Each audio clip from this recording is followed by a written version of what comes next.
ধানমন্ডির ৩২ নম্বরের বাড়ি গুড়িয়ে দিল বিক্ষুব্ধ ছাত্র জনতা। সুধা সদনে অগ্নিসংযোগ, ফ্যাসিস্টের চিহ্ন মুছে ফেলার ঘোষণা। মূলত বাংলাদেশের যত স্বৈরাচারী আতুর ঘর ছিল এটা, এই জন্য এটা মাটির সাথে মিশিয়ে দেওয়াটা আমাদের কর্তব্য মনে করি। খুলনায় শেখ বাড়ি গুড়িয়ে দিল বিক্ষুব্ধ জনতা। সারা দেশে আওয়ামী লীগ নেতাদের বাড়ি ঘর এবং বিভিন্ন ভাস্কর্য মুরাল ভাঙচুর। কেরানীগঞ্জে একরের পর একর কৃষি জমি দখল করছে ঢাকা মডার্ন সিটি। দেদারসে প্লট বিক্রি, মির্জা আজমের আমোদে প্রমোদে আছে পার্কও। সড়কে বছর বছর বাড়ছে মৃত্যুর পরিসংখ্যান। যানবাহনের ফিটনেস, বেপরোয়া গতিসহ দায়ীদের শাস্তি না হওয়াকেই দুষছেন বিশেষজ্ঞরা। মানে এই দায়ী ব্যক্তি সঠিক চিহ্নিত না হওয়ার কারণে অনেক ক্ষেত্রে দেখা যাচ্ছে যে সঠিক কারণ বের হয়ে আসে না, আপনার হচ্ছে যে সঠিক মেজার নেওয়া সম্ভব হয় না এবং দুর্ঘটনার পরবর্তীতে একই টাইপের দুর্ঘটনা বারবার ঘটে। ৫ আগস্টের পর লাপাতা আওয়ামী ঠিকাদার, বন্ধ পাবনার চাটমোহন আঞ্চলিক মহাসড়ক সংস্কার কাজ, চরম দুর্ভোগে চলাচলকারীরা। ধুলোয় মনে করেন যে মাস্ক ছাড়া চলাচল করা যাচ্ছে না, ব্যাপক সমস্যা হচ্ছে আমাদের। রাস্তা বৃষ্টি হলে তো আরো যাওয়া যাবি, একদম বন্ধ হয়ে যাবে, রাস্তা চলাই যাচ্ছে না। রাস্তায় এমন অবস্থা, জায়গা জায়গায় গাড়ি আটকে যায়, একটু বৃষ্টি হলে গাড়ি একটা গাড়িও চলতে পারবে না। দ্রুত গতিতে এগিয়ে চলছে ময়মনসিংহের মুক্তাগাছা সৌর বিদ্যুৎ প্রকল্পের কাজ। জুন থেকে জাতীয় গ্রিডে যুক্ত হবে ২০ মেগাওয়াট বিদ্যুৎ।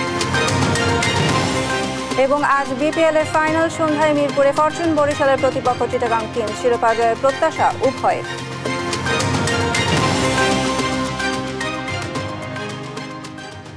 দেখছিলেন শিরোনাম সংবাদ সকালের সঙ্গে আছে আমি সাইনা ইসলাম। এবার বিস্তারিত। বিক্ষুব্ধ জনতার আক্রোশে ধ্বংসস্তূপ ধানমন্ডির ৩২ নম্বর। বৃহস্পতিবার দিনভর চলে অগ্নিসংযোগ ও ভাঙচুর। ভবিষ্যতে কোনো সরকার ফ্যাসিস্ট হবার চেষ্টা করলে একই পরিণতি হবে বলেও হুঁশিয়ারি ছাত্র জনতার। আলিমুজ্জামান সাফওয়ানের রিপোর্ট, জানাচ্ছেন নাফিয়া ফারজানা। সকাল থেকেই ধানমন্ডির ৩২ নম্বরে বিক্ষুব্ধ ছাত্র জনতার উপস্থিতি। বুলডোজার কর্মসূচির অংশ হিসেবে রাত গড়িয়ে বৃহস্পতিবার সকালেও চলে শেখ মুজিবের বাড়ি ভাঙার কার্যক্রম। এতে অংশ নিতে অনেকে এসেছেন রাজধানীর বাইরে থেকেও। যে যেভাবে পারছেন ভেঙে নিচ্ছেন দরজা জানালা ও বিভিন্ন আসবাবপত্র। বেলা ১২টায় বুলডোজার সরিয়ে নিলেও থামেনি ক্ষোভের বহিঃপ্রকাশ। আসলে বঙ্গবন্ধুকে বাঙালি জাতি মাথায় উঠে রাখছিল, কিন্তু সেই সম্মান সে রাখতে পারেনি। ১৬টা বছরে আওয়ামী লীগ সরকার খুব জ্বালাইছে আমাদের। মনে হয় শান্তিটা পূর্ণ হলো। মূলত বাংলাদেশের যত স্বৈরাচারী আতুর ঘর ছিল এটা, এই জন্য এটা মাটির সাথে মিশিয়ে দেওয়াটা আমাদের কর্তব্য মনে করি। এ সময় তারা বলেন, বাংলাদেশের স্বৈরাচার সৃষ্টি হয়েছিল এ বাড়িকে ঘিরে, তাই পতিত স্বৈরাচারের কোনো চিহ্ন বাংলার মাটিতে থাকতে দেয়া হবে না। অন্যায় অত্যাচার করে যেসব মানুষকে তারা হত্যা করছে, এর বহিঃপ্রকাশ আজকে এই ১৬-১৭ কোটি জনগণ তাদের বহিঃপ্রকাশ ঘটাইছে। আজকে এই দেশটাকে যেভাবে শেষ করছে, যেভাবে মানুষের উপর অত্যাচার জুলুম যেটা করছে, তার পরিণতি হলো এটা। এর আগে ভারত থেকে শেখ হাসিনার অডিও বার্তা প্রচারের খবরে বিক্ষুব্ধ হয়ে উঠে ছাত্র জনতা, যার অংশ হিসেবে দেশব্যাপী ছড়িয়ে পড়ে বুলডোজার কর্মসূচি। নাফিয়া ফারজানা, দেশ টিভি, ঢাকা। বুধবার রাত থেকে জ্বলছে ধানমন্ডির সুধা সদন। বৃহস্পতিবার বিকেলেও নেভেনি সেই আগুন। ফ্যাসিস্ট হাসিনার বাড়িটি একবার ঘৃণা ভরে দেখতে ভিড় করেন উৎসুক জনতাও। নিয়াজ মোর্শেদকে সাথে নিয়ে আরও জানাচ্ছেন ফাহিম ইউসুফ। দ্রোহের আগুনে জ্বলছে সুধা সদন। বুধবার রাতে স্বৈরাচার শেখ হাসিনার বক্তব্যকে কেন্দ্র করে বিক্ষুব্ধ ছাত্র জনতা বিক্ষোভে ফেটে পড়েন। ভাঙচুর করেন ধানমন্ডি ৩২-এর বাড়ি, সেই সাথে সুধা সদনও। বৃহস্পতিবার বিকেলেও সুধা সদনে দ্রোহের আগুন যেন থামতেই চায় না, ছড়াচ্ছে বিদ্রোহের লেলিহান শিখা। ফ্যাসিস্ট হাসিনার ব্যক্তিগত এই বাড়িটি অনেকেই দেখতে আসেন কৌতূহল নিয়ে। বলেন, কখনো দেখা হয়নি বাড়ির ভেতরটি। একটা মানুষ যেমন কর্ম করে তেমন তার ফল হয়, এটা আগে শুনছি। ফেরাউনের ঘটনা শুনছি, দেখি নাই। এরা যেটা করছে ঠিকই করছে আমার জানার মতে। এটা ঠিকই করছে, এটাকে বিলুপ্ত করা উচিত এগুলোকে। সুধা সদন দেখতে আসা জনতারা অনেকেই বলছেন, ৫ আগস্টের পরে নানা মতানৈক্য শুরু হলেও এই বিক্ষোভ প্রমাণ করেছে ফ্যাসিস্টদের বিরুদ্ধে বাঙালি জনতা সবসময় ঐক্যবদ্ধ থাকবে। এই ৫ই ফেব্রুয়ারির ঘটনায় সেটা একটা স্পষ্ট আমরা বার্তা দিতে পারলাম সারা বিশ্বের কাছে যে না, দেশের ক্ষেত্রে, দেশের স্বাধীনতার ক্ষেত্রে, দেশের গণতন্ত্রের ক্ষেত্রে কোনো রকমের ছাড় না। আর ছিন্নমূল মানুষরা বাড়িটি থেকে যে যা পারছেন নিয়ে যাচ্ছেন। বাঙ্গা হই আমরা বাঙ্গমকে দাঁত পাবলে হইছি বাঙ্গাতে দিয়ে যে পুরা মোরা লইছি। এই দ্রোহ আর বিদ্রোহের আগুনে শুধু সুধাসদনই পুড়ছে না, পুড়ছে বিগত 15 বছরের স্বৈরাচারী হাসিনার অত্যাচারী শাসনও। ফাহিম ইউসুফ, দেশ টিভি, ঢাকা। সারা দেশের ফ্যাসিস্টদের বাড়িঘরে ভাঙচুর ও অগ্নিসংযোগ করেছে বিক্ষুব্ধ ছাত্র জনতা। ওবায়দুল কাদের এমপি বাহার শাহরিয়ার আলম বাড়িতে ভাঙচুর চালিয়েছেন বিক্ষুব্ধ ছাত্র জনতা। খুলনা, কুষ্টিয়া, ভোলা ও নাটোর সহ বিভিন্ন জেলায় আওয়ামী লীগ নেতাদের বাড়ি ও স্থাপনা ভাঙচুর করা হয়। সহকর্মীদের তথ্য ও ছবিতে তারেক মাহমুদ সুজনের রিপোর্ট। নারায়ণগঞ্জের চাষারায় অবস্থিত সাবেক সংসদ সদস্য শামীম ওসমানের বাড়ি ভাঙচুর করে আগুন দিয়েছে বিক্ষুব্ধ জনতা। বৃহস্পতিবার রাত 7:30টার দিকে কয়েকশো মানুষ জড়ো হয়ে বুলডোজার দিয়ে দোতলা বিশিষ্ট ভবনটি ভাঙা শুরু করে। এদিকে কিশোরগঞ্জে সন্ধ্যার পরপর সাবেক রাষ্ট্রপতির বাড়িতে ভাঙচুর করে আগুন দিয়েছে বিক্ষোভকারীরা।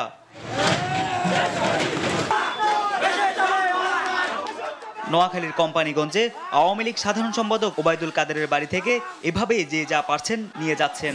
এর আগে বৃহস্পতিবার দুপুরে কাদেরের বাড়িতে হামলা, ভাঙচুর ও অগ্নিসংযোগ করে বৈষম্য বিরোধী ছাত্র জনতা। আমরা আমাদের কার্যক্রম অব্যাহত রাখবো, যে সারা দেশে স্বৈরাচারের যেসব দোসররা এখন এসব আস্তানাতে আসে লুকিয়ে আছে, আমরা তাদেরকে খুঁজে খুঁজে বের করব এবং এই সকল আস্তানাকে আমরা মাটির সাথে মিশিয়ে দেব। গুঁড়িয়ে দেওয়া হয় কুমিল্লার আদালত প্রাঙ্গণে থাকা শেখ মুজিবের মুরাল। ভাঙচুর করা হয় সাবেক এমপি বাহারের বাড়ি। রাজশাহীতে সাবেক পররাষ্ট্র প্রতিমন্ত্রী শাহরিয়ার আলমের বাড়িতেও বিক্ষুব্ধ ছাত্র জনতা হামলা ও ভাঙচুর চালায়। গুঁড়িয়ে দেওয়া হয় রাজশাহী কলেজে থাকা বঙ্গবন্ধুর মুরাল। গুঁড়িয়ে দেওয়া হয় টাঙ্গাইলের আওয়ামী লীগ কার্যালয়ও। এর আগে বুধবার রাতে শেখ হাসিনার অনলাইন ভাষণের প্রতিক্রিয়ায় বুলডোজারে গুঁড়িয়ে দেওয়া হয় খুলনার শেখবাড়ি। বরিশালে বেলা 3:30টার দিকে গুঁড়িয়ে দেওয়া হয় সাদেক আবদুল্লার মায়ের নামে বানানো পার্ক। এর আগে ভেঙে ফেলা হয় সাদেক আবদুল্লাহ ও আমির হোসেন আমুর বাড়ি। এটা তাদের প্রতিবাদ স্বরূপ তারা এই বাড়িটা ভেঙেছে। এটা মোটামুটি সবাই আপনার এখন খুশি আনন্দিত, মোটামুটি যারা সাধারণ মানুষ। জনগণ তো অনেকেই খুশি, অনেকে আবার বেজার তো হবেই, যারা পতিত স্বৈরাচারের দোসর যারা আছে তারা তো হবেই একটুই। একইভাবে ভাঙা হয় কুষ্টিয়ার মাহবুবুল আলম হানিফের বাড়ি, ভোলায় তোপাইল আহমেদের বাড়ি, নাটোরের সাবেক এমপি শিমুলের বাড়ি, রংপুরে বঙ্গবন্ধুর মুরাল। এছাড়া পাবনা, ব্রাহ্মণবাড়িয়া, সিলেট, চুয়াডাঙ্গা সহ বিভিন্ন স্থানে ভাঙা হয় আওয়ামী লীগ নেতাদের বাড়িসহ বিভিন্ন স্থাপনা। তারেক মাহমুদ সুজন, নিউজ ডেস্ক, দেশ টিভি। অবৈধ অস্ত্র উদ্ধার ও সন্ত্রাসীদের অবিলম্বে গ্রেপ্তারের দাবিতে স্বরাষ্ট্র উপদেষ্টার বাসভবন অভিমুখে যাত্রা করে যমুনার সামনে অবস্থান নেন বৈষম্য বিরোধী ছাত্র আন্দোলনের অন্যতম সমন্বয়ক হান্নান মাসুদ। এদিকে পিজি হাসপাতালের পুরাতন নামে প্রত্যাবর্তন ও দেশ থেকে মুজিববাদ বিলুপ্ত করতে হাসপাতালটির নাম ফলক ভাঙচুর করে ছাত্র জনতা। অন্যদিকে বনানীর শেখ সেলিমের বাসায় ভাঙচুর ও আগুন দেয় বিক্ষুব্ধ জনতা। কায়েস রাহাতের রিপোর্ট। স্বৈরাচারী হাসিনার উস্কানির প্রতিবাদ মিছিলে গুলিবর্ষণের ঘটনা ঘটেছে নোয়াখালীর হাতিয়ায়। এরই প্রেক্ষিতে বৃহস্পতিবার রাতে সামাজিক যোগাযোগ মাধ্যমে স্বরাষ্ট্র উপদেষ্টার বাসভবন অভিমুখে রওনা দেওয়ার কথা ঘোষণা করেন বৈষম্য বিরোধী ছাত্র আন্দোলনের অন্যতম সমন্বয়ক আব্দুল হান্নান মাসুদ। পরে পুলিশের ব্যারিকেডের মুখে প্রধান উপদেষ্টার বাসভবন ও যমুনার পাশে অবস্থান নেন তারা। দাবি করেন অবিলম্বে সব সন্ত্রাসীদের বিচার ও অবৈধ অস্ত্র উদ্ধারের। আজকে শেখ হাসিনার ভাষণের প্রতিবাদে সাধারণ শিক্ষার্থীরা যখন মিছিল শুরু করে, যখন সাবেক এমপির বাসভবনের সামনে দিয়ে যেতে থাকে, তখন তাদের উপর লেজার লাইট ব্যবহার করে তাদেরকে চিহ্নিত করে তাদের উপর গুলিবর্ষণ করা হয়। আমি বারবার রিকোয়েস্ট করেছি যে আমার এখানে এত অস্ত্র, আপনার অস্ত্রগুলো উদ্ধার করেন। আজ পর্যন্ত কোনো একটা যৌথ অভিযান চালানো হয় না। এদিকে দেশ থেকে ফ্যাসিস্ট মুজিববাদকে বিলুপ্ত করতে রাজপথে নেমেছে সাধারণ ছাত্র জনতা।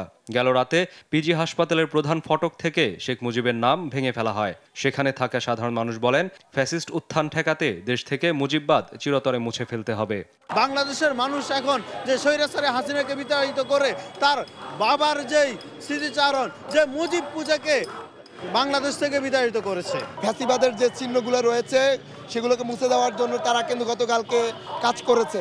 অন্যদিকে পতিত স্বৈরশাসকের অন্যতম নেতা শেখ সেলিমের বনানীর বাসায় ভাঙচুর ও আগুন দেয় বিক্ষুব্ধ ছাত্র জনতা। প্রত্যক্ষদর্শীরা জানায়, ভাঙচুরের পর রাত 12টার দিকে ভবনে আগুন দেয়া হয়। 12টার পরে থেকে শুরু করছে, প্রায় 20-30 জন লোক আসছে, সবাই এসে ভাঙচুর করছে, ভাঙচুর করে আগুন ধরাই দিচ্ছে। আগুন লাগানোর পরে আসছি আমাদের মালিকের বাড়ি রক্ষা করার জন্য। কায়েস রাহাত, দেশ টিভি, ঢাকা। রাষ্ট্রদ্রোহের অভিযোগে অভিনেত্রী মেহের আফরোজ শাওনকে আটক করেছে ডিবি। বৃহস্পতিবার রাতে ধানমন্ডি থেকে তাকে আটক করা হয়। ডিএমপির অতিরিক্ত কমিশনার রেজাউল করিম মল্লিক আটকের বিষয়টি নিশ্চিত করেছেন। গ্রেফতারের পর তাকে নেওয়া হয়েছে ডিবি কার্যালয়ে। ডিবি হেফাজতে তাকে রাষ্ট্রীয় ষড়যন্ত্রের ব্যাপারে জিজ্ঞাসাবাদ করা হবে। আগামীকাল তাকে সুনির্দিষ্ট মামলায় আদালতে তোলা হতে পারে। এদিকে বৃহস্পতিবার সন্ধ্যায় মেহের আফরোজ শাওনের জামালপুরের বাড়িতে আগুন দিয়েছে বিক্ষুব্ধ জনতা। সম্প্রতি শাওনের রাজনৈতিক অবস্থান ও জুলাই আগস্টের শহীদদের নিয়ে সামাজিক যোগাযোগের মাধ্যমে বিভিন্ন পোস্ট নিয়ে তার বিরুদ্ধে সমালোচনার ঝড় ওঠে। শেখ মুজিবুর রহমানের স্মৃতি বিজড়িত ধানমন্ডির ৩২ নম্বরের বাড়িতে ভাঙচুরের ঘটনায় অনভিপ্রেত ও অনাকাঙ্ক্ষিত বলে জানিয়েছেন অন্তর্বর্তী সরকার। সরকার এ ধরনের ঘটনার পুনরাবৃত্তি চায় না। বৃহস্পতিবার বিকেলে প্রধান উপদেষ্টার ভেরিফাইড ফেসবুক পেজে দেয়া এক বিবৃতিতে এমনটা জানানো হয়। বিবৃতিতে বলা হয়, ধানমন্ডির ৩২ নম্বর বাড়িতে ভাঙচুরের ঘটনা অনভিপ্রেত ও অনাকাঙ্ক্ষিত। পলাতক অবস্থায় ভারতে বসে জুলাই অভ্যুত্থানের বিরুদ্ধে শেখ হাসিনার উস্কানিমূলক বক্তব্যের জেরে জনমনে গভীর ক্রোধের সৃষ্টি হয়েছে, যার বহিঃপ্রকাশ ঘটেছে। অন্তর্বর্তী সরকার দেশ ও জনগণের জানমালের রক্ষায় সর্বোচ্চ সতর্ক আছে বলে বিবৃতিতে উল্লেখ করা হয়। বলা হয়, আইন শৃঙ্খলা রক্ষাকারী বাহিনী সর্বাত্মক পরিস্থিতি নিয়ন্ত্রণে আনার চেষ্টা করছে। যত দ্রুত সম্ভব আয়নাঘর পরিদর্শনে যাবেন প্রধান উপদেষ্টা ডক্টর মোহাম্মদ ইউনূস। বৃহস্পতিবার উপদেষ্টা পরিষদের সভায় এই সিদ্ধান্ত হয়েছে বলে জানিয়েছেন প্রধান উপদেষ্টার প্রেস উইং। উপদেষ্টা পরিষদের সভায় টিসিবির মাধ্যমে পণ্য পরিবহন, ব্যাপক হারে আমদানি ও সুষ্ঠু সরবরাহ নিশ্চিত করার মাধ্যমে দ্রব্যমূল্য স্থিতিশীল রাখতে সভার সিদ্ধান্ত হয়।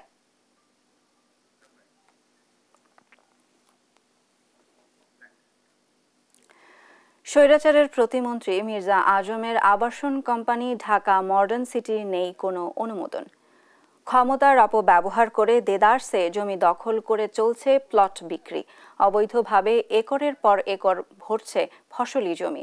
ভূমিহীন হচ্ছে কৃষক, বিরান হচ্ছে ফসলি ক্ষেত। কেরানীগঞ্জের বেলনায় মির্জা আজমের আমোদ প্রমোদের জন্য পার্ক বানালেও সেটিরও নেওয়া হয়নি কোনো অনুমোদন। আবাসন কোম্পানির প্রতারণা ধারাবাহিক আজ দ্বিতীয় পর্ব। শাহাদাত নিশাদ জানাচ্ছেন বাকিটা। আত্মীয়তার খাতিরে তার ভগ্নিপতির ব্যবসা, সেখানে কোনো কেউ হস্তক্ষেপ না করে, এটা তার ধরেন আওয়ামী লীগকে বলে গেছে। কেরানীগঞ্জে কয়েকশো একর জুড়ে বিস্তীর্ণ ঢাকা মডার্ন সিটি। স্বৈরাচারের প্রতিমন্ত্রী মির্জা আজমের বোনজামাইয়ের নামে এটি গড়লেও তোয়াক্কা করেননি সরকারি কোনো অনুমোদনের। বেসরকারিভাবে কোনো আবাসিক প্রকল্প নিতে হলে রাজুক থেকে নকশা সহ অনুমোদন নেয়ার বাধ্যবাধকতা থাকলেও সেই অনুমোদন নেই ঢাকা মডার্ন সিটির। ফলে প্লট বিক্রি বন্ধে মডার্ন সিটি ও স্থানীয় প্রশাসনকে চিঠি দেয় রাজধানী উন্নয়ন কর্তৃপক্ষ রাজুক।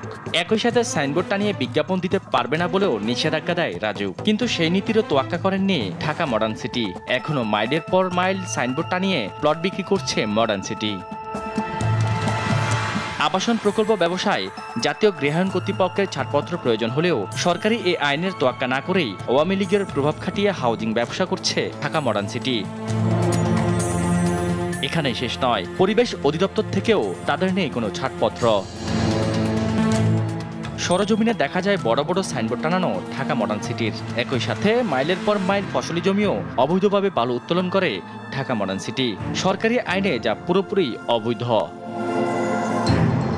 শুধু তাই নয়, real estate and housing association of Bangladesh রিহাবের সদস্যও নয় এই হাউজিং কোম্পানি। মূলত এই ক্ষমতার উৎস মির্জা আজম। আওয়ামী লীগের বিভিন্ন কর্মসূচিতেও সক্রিয় এই প্রতিষ্ঠানটি। এ নিয়ে ঢাকা মডার্ন সিটির কার্যালয়ে দেশ টিভি। সেখানে গিয়ে কথা হয় ঢাকা মডার্ন সিটির ম্যানেজিং ডিরেক্টরের সাথে। সরকারের কোনো অনুমোদন ছাড়া কিভাবে তারা এই হাউজিং ব্যবসা করছে সেই প্রশ্ন করা হলেও তার কোনো সদুত্তর দিতে পারেননি মডার্ন সিটির এই মুখপাত্র। আমরা ওখানে ল্যান্ড বিজনেস বলতে যেটা বোঝাচ্ছি, ওখানে হাউজিং হিসাবে আমরা যাই না। যেহেতু আমাদের নিজস্ব জমি নাই, এই জন্য রাজুক আমাদেরকে এখনো কোনো ধরনের অনুমোদন দেয় না। প্রকাশ্যে হাউজিং কোম্পানি খুলে ব্যবসা করলেও সাংবাদিকদের সামনে উল্টে যায় সুর। বলেন ঢাকা মডার্ন সিটি তাদের কোনো আবাসন প্রকল্পই নয়। মূলত আমরা একটা মিডিয়া বলতে পারেন, যারা ল্যান্ড ওনার তাদের থেকে কিনে সরাসরি বিক্রি করে দেয়। এক পর্যায়ে স্বীকার করতে বাধ্য হন অনুমোদন না থাকার বিষয়ে। নিয়ম অনুযায়ী অবৈধ, তবে আমরা চেষ্টা করতেছি রাজুকের অনুমোদন নেওয়ার জন্য, সোসাইটি বেসড যে অনুমোদন নেওয়া সেটার জন্য। এবং এটা একজন টাউন প্ল্যানারের সাথে আমরা কথা বলতেছি যে সোসাইটি বেসড যেহেতু অনুমোদনটা ইজিলি দেয় রাজুক, সেইভাবে কিভাবে তাড়াতাড়ি এটা করা যায়। অনুমোদনহীন এই হাউজিং একদিকে যেমন সরকারের রাজস্ব ফাঁকি দিচ্ছে, অন্যদিকে প্লট ক্রেতাদের ঝুঁকিও রয়েছে অনেক বেশি। শাহাদাত নিশাত, দেশ টিভি, ঢাকা। সড়কে থামছে না মৃত্যুর মিছিল, বলি হচ্ছেন পরিবহনের যাত্রী, শ্রমিক সহ নিরীহ পথচারীও। দুর্ঘটনার জন্য যানবাহনের ফিটনেস, সড়কের ত্রুটির পাশাপাশি বেপরোয়া গতিকে দায়ী করছেন বিশেষজ্ঞরা। তাদের মতে অভিযুক্তদের শাস্তি নিশ্চিত সহ আইনের যথাযথ প্রয়োগ না থাকায় নিয়ন্ত্রণ করা যাচ্ছে না দুর্ঘটনা। শিউলি রয়ের রিপোর্ট, ক্যামেরায় ছিলেন মোহাম্মদ নাইম। সড়কে মহাসড়কে বেড়েই চলছে দুর্ঘটনা, বাড়ছে প্রাণহানিও। যাত্রী কল্যাণ সমিতির তথ্য অনুযায়ী আগের বছরের তুলনায় 2024 সালে দুর্ঘটনা বেড়েছে 1.54%। 6,359টি দুর্ঘটনায় প্রাণ গেছে 8,543 জনের, যা আগের বছরের তুলনায় 7.5% বেশি। দুর্ঘটনায় কবলিত 9,717টি যানবাহনের মধ্যে 13.45% bus, 23.33% truck, pickup, cover van, 6.21% lorry, 27.48% motorcycle এবং 7.37% নসিমন করিমন। এমনই এক ঘটনার শিকার মাসুদা মুক্তা। 2 মাসেরও বেশি সময় ধরে হাসপাতালে মৃত্যুর সঙ্গে লড়াই করছেন তিনি। রাস্তা পারাপারের সময় বেপরোয়া শ্যামলী পরিবহনের ধাক্কায় সিভিয়ার ট্রমাটিক ব্রেন ইনজুর হয় তার। তাই মুক্তার স্বাভাবিক জীবনে ফেরা অনিশ্চিত হলেও মানতে চায় না তার 5 বছরের অবুঝ মেয়ে। ঘটনার বিচার চেয়ে তার স্বামী স্থানীয় থানায় মামলা করে পড়েছেন বিপাকে। মাত্র 20,000 টাকার বিনিময়ে মামলা তুলে নিতে চাপ দিচ্ছে শ্যামলী পরিবহন কর্তৃপক্ষ। আমি ওসি স্যারের কাছে গেছি, টিওনো স্যারের কাছে গেছি, নৌবাহিনীর কমান্ডার স্যারে গেছি। তারা আমাদেরকে পরবর্তীতে স্থানীয় মীমাংসায় যখন পড়ছি, তারা আমাকে 20,000 টাকা অফার করছে। ফুটপাতকে বলা হয় নিরাপদ, তবে কতটুকু নিরাপদ? হরহামেশায় এখনো পিষ্ট করে পথচারী মারছে পরিবহনগুলো। বাদ পড়ছে না সড়ক বা টোল প্লাজাও। পরিবহনগুলোর এমন বেপরোয়া হয়ে ওঠার কারণ আসলে কি জানতে চাই আমরা। তবে বিষয়টি নিয়ে কথা বলতে রাজি নয় শ্যামলী পরিবহনের কেউ। যোগাযোগ বিশেষজ্ঞরা বলছেন, সঠিক বিচার না হয় আরও বেপরোয়া হয়ে ওঠেন পরিবহন চালক ও শ্রমিকরা। যানবাহনের ফিটনেস ও সড়কের কারিগরি ত্রুটির কারণেও দুর্ঘটনা ঘটে বলেও জানান তারা। দেখা যাচ্ছে টোল প্লাজাগুলোর ডিজাইনের ক্ষেত্রে কুশনিং করে বা গতি নিয়ন্ত্রণের জন্য অ্যাডভান্স কোনো মেজার না থাকার কারণে অনেক ক্ষেত্রে দেখা যাচ্ছে চালকরা কিন্তু সরাসরি এসে হিট করে দিচ্ছে।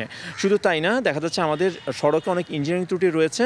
পাশাপাশি একটা দুর্ঘটনা ঘটার পরে কিন্তু সঠিক ইনভেস্টিগেশনও হয় না। ফলে এই ইনভেস্টিগেশনের দুর্বলতার কারণে দেখা যাচ্ছে অনেক ক্ষেত্রে দায়ী ব্যক্তি, সেটা হতে পারে কর্তৃপক্ষ, সেটা হতে পারে যিনি রাস্তা তৈরি করেছেন, সেটা হতে পারে চালক, মালিক, মানে এই দায়ী ব্যক্তি সঠিক চিহ্নিত না হওয়ার কারণে অনেক ক্ষেত্রে দেখা যাচ্ছে যে সঠিক কারণ বের হয়ে আসে না, আপনার হচ্ছে যে সঠিক মেজার নেওয়া সম্ভব হয় না এবং দুর্ঘটনার পরবর্তীতে একই টাইপের দুর্ঘটনা বারবার ঘটে।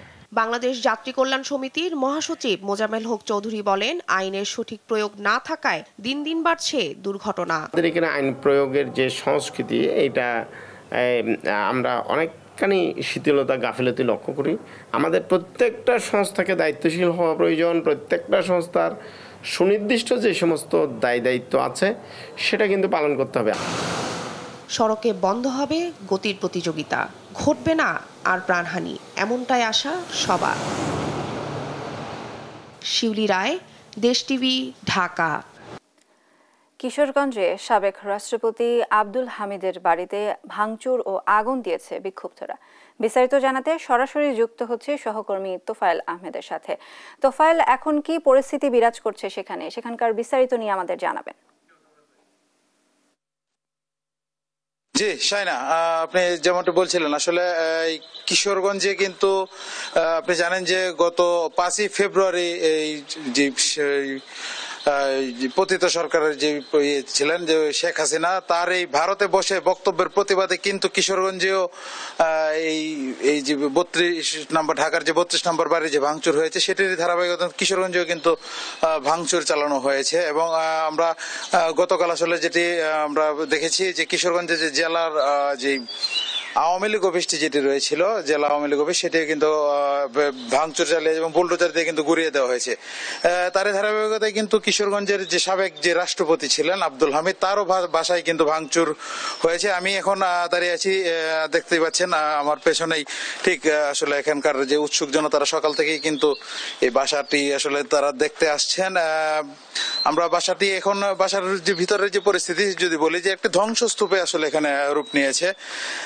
আপনাদের আরেকটু যেটি জানিয়ে রাখতে চাই যে বাসাটি কিন্তু এর আগে যে গত বছরের যে 4ই আগস্ট সেটি কিন্তু ভাঙচুর চালানো হয়েছিল এবং এখানকার যে ভাঙচুর চালিয়ে কিন্তু সেখানকার সে সময় কিন্তু ব্যাপক লুটপাটও চালানো হয়।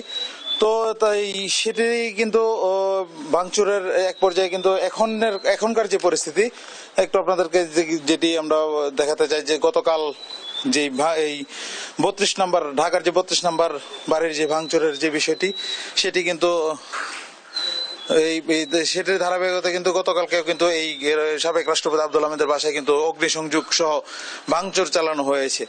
আমরা আসলে এখনকার পরিস্থিতি যদি বলি এখন আসলে গতকাল ভাঙচুরের পরে রাতেই কিন্তু তারা স্থান ত্যাগ করে এবং আজকে ঠিক সকাল থেকে কিন্তু উৎসুক জনতার যে রয়েছেন তারা কিন্তু সকাল থেকে কিন্তু এই বাসাটি আসলে দেখতে আসছেন যে সাবেক রাষ্ট্রপতির যে বাসার যে বর্তমান যে অবস্থা আপনারা আসলে দেখতে পাচ্ছেন।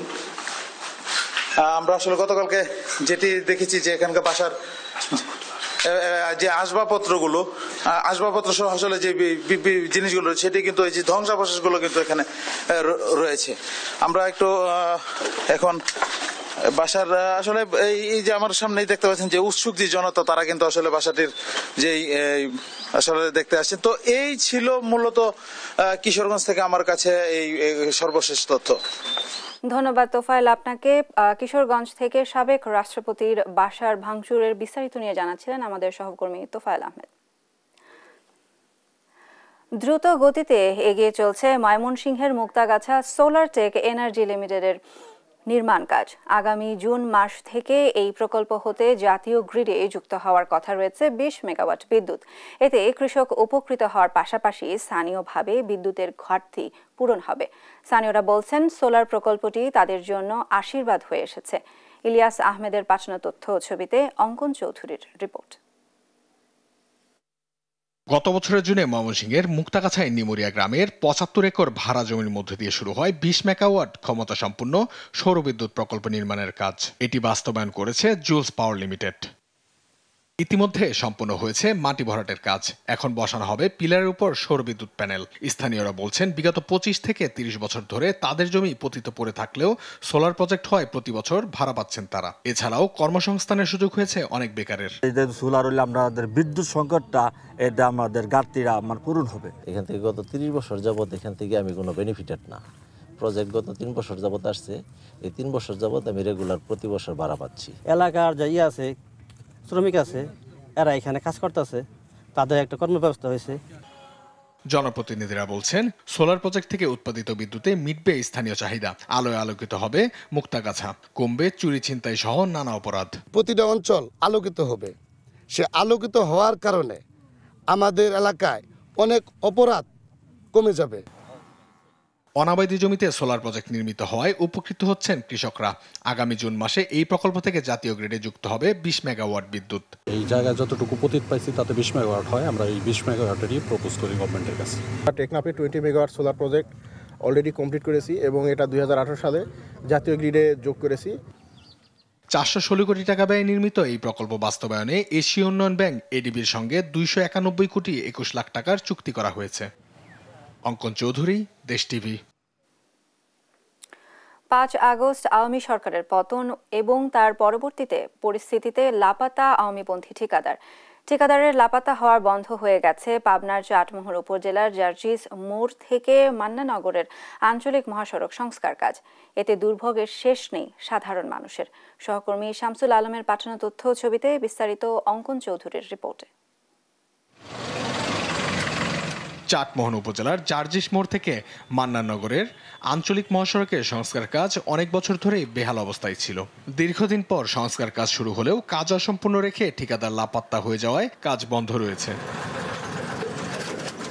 18 কিলোমিটার সড়কের 12 কিলোমিটারে পুরনো কার্পেট উঠিয়ে নতুন পাথর দেয়া হয়েছে, যা এখন চলাচলে চরম বাধার সৃষ্টি করেছে। বাকি 6 কিলোমিটার সড়ক বালিতে পরিণত হয়েছে। এতে গাড়ি আটকে যাচ্ছে এবং যাত্রী চলাচলে বিপত্তির সৃষ্টি হচ্ছে। সড়কে ধুলার কারণে পরিবেশগত ও স্বাস্থ্যগত সমস্যা দেখা দিয়েছে। ধুলোয় মনে করেন যে মাস্ক ছাড়া চলাচল করা যাচ্ছে না, ব্যাপক সমস্যা হচ্ছে আমাদের। রাস্তা বৃষ্টি হলে আরো যাওয়া যাবি, একদম বন্ধ হয়ে যাবে। এই সড়ক দিয়ে প্রতিদিন গড়ে 10 থেকে 20,000 গাড়ি চলাচল করে। এখন সড়কের অবস্থা খারাপ হওয়ায় অনেক গাড়ি আটকে যাচ্ছে।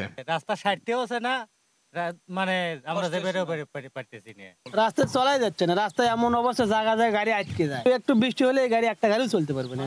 2024 সালের 11 জুন তুর্না এন্টারপ্রাইজকে সংস্কারের কাজ দেয়া হয়, কিন্তু কাজ শেষ না করেই ঠিকাদার প্রতিষ্ঠান পালিয়ে যায়। পাবনার নির্বাহী প্রকৌশলী আব্দুল মনসুর আহমেদ ঠিকাদারের গাফিলতির কথা স্বীকার করে জানান, দ্রুতই কাজ পুনরায় শুরু করা হবে। আমরা ঊর্ধ্বতন কর্তৃপক্ষ বরাবর চিঠি লিখছি।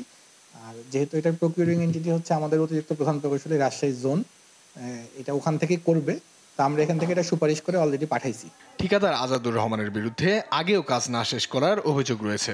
স্থানীয়রা দ্রুত নতুন ঠিকাদারের নিয়োগ দাবি জানিয়েছে। অঙ্কন চৌধুরী, দেশ টিভি।